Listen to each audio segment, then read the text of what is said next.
大家好，我是邱平，我现在在山西的小山村里面。去年我们在贵州大山看到一些活死人墓，因为那些是中国古代一些非常不好的习俗，也可以说是悲惨的习俗。那么今天我们来到山西这个小山村里面，据说也有活死人墓。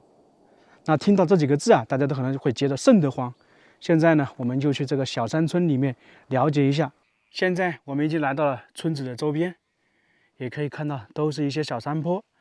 这里属于山西长治市，也算是太行山。不过呢，这里可以看到，不像我们前几天在太行山里面看到石头，这里可能都是黄土，应该是属于太行山跟黄土高原的交界地带吧。下面就是一个村落，可以看到那些房屋都是有特色的，很多是那种黄泥砖组成。这里也是一个千年古村落，这个村落交通还挺方便的，是在一个县道旁边。我来到山西大概10来天。感触最深的就是道路啊非常不错，但是有一点就是道路上面的货车太多了，一辆接着一辆，可能是拉煤的吧。我走了全国这么多地方，山西是我见到货车最多的一个省份。看这些房间，很多也是倒塌了，这明显看得出来是有历史感的。我们在太行山看到很多古建筑，它们都是砖结构的或者石头建筑的。那你来到这里可以看到全是黄泥砖，然后里面是木头的，这就跟这边的特色有关嘛，因为这里属于黄土高原。我们现在已经在村落里面了，刚才在村口碰到一位当地村民，他说这个墓在村子的后山上面，我们就得来寻找一下。来到这个村落，大家发现没有，全是黄泥土建成的房屋。那么其实这个地方呢，也是一个古村落，并且是千年的古村落啊。来到这个村落，感觉就来到一个黄泥土的世界一样。你像这里有一些房屋还倒塌了，可能是他们人迁移走了就倒塌了。因为黄泥土的房屋，如果有一段时间没住的话，就很容易倒。关于活死人墓，大家第一次听到应该就是那个影视剧当中的终南山下活死人墓。那一座墓啊，确实存在在陕西终南山下面，我们已经去看过了。其实活死人墓在中国历史上记载的是少之又少，基本上是靠民间口口相传以及一些民间演绎故事展现了活死人墓。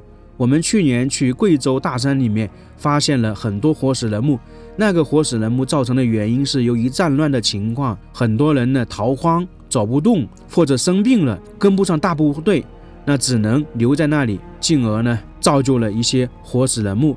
而这个地方的活死人墓呢又有所区别。按照资料记载，在这个地方上千年前，老人不管男女，到了60岁就被他的子女送进一个墓室，每天送饭过去，送一次饭就垒一块砖，直到那个墓门被封死之后，子女呢也不送饭，那从而呢大家都知道，老人呢就会在墓室里面去世。这个就是当地的活死人墓的一种说法。我记得活死人墓有一部影视剧中演绎过，好像说的就是跟这个场景差不多。走了10几分钟还没找到已经到了村落的后山了。在这个后山腰走了半个小时还没找到，跟我上次在贵州找活死人墓也是一样的，当时在后山上面逛了1个多小时都没找到。往回走，然后去问一下村民吧。那个墓是怎么回事啊？知识墓就是以前古代古代是一到60，到了60就双子里头当时在类似双花。我们现在知道大概的位置了，去看一看。难道是这些吗？这还有砖呢。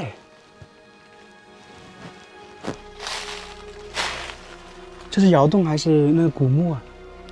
倒塌完了，明显是有人工的痕迹。我猜想这里难道是吗？你看好多砖在这里，这里好几个，你看这里一排这样的洞穴，你说是窑洞不像啊，窑洞怎么会这么小？这里全部都是这样的洞穴，还有砖的痕迹，但是这看起来不像我们再找一找，这个看起来不太像。这边有个房屋，不知道是干嘛的，去看看。感觉看起来有点像哎，是这里，找到了。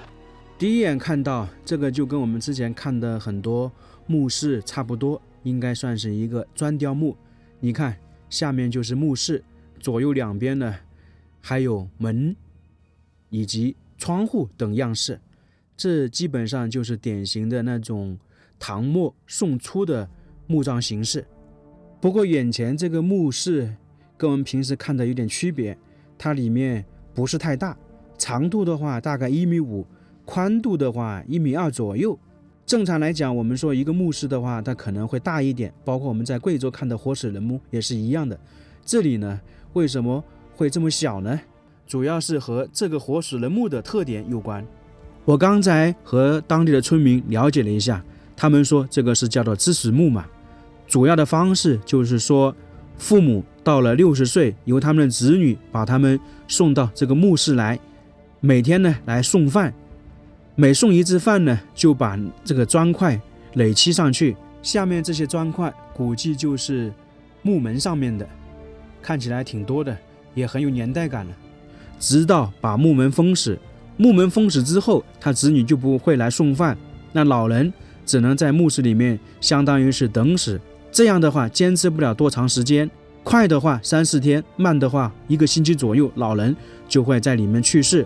去世之后，他的子女就重新把木门打开，把他们父母安葬在其他地方。所以说他这个活死人墓跟我们在其他地方看到的不一样，他并不是埋葬在这里。所以说这个墓室看起来是这么小的原因所在。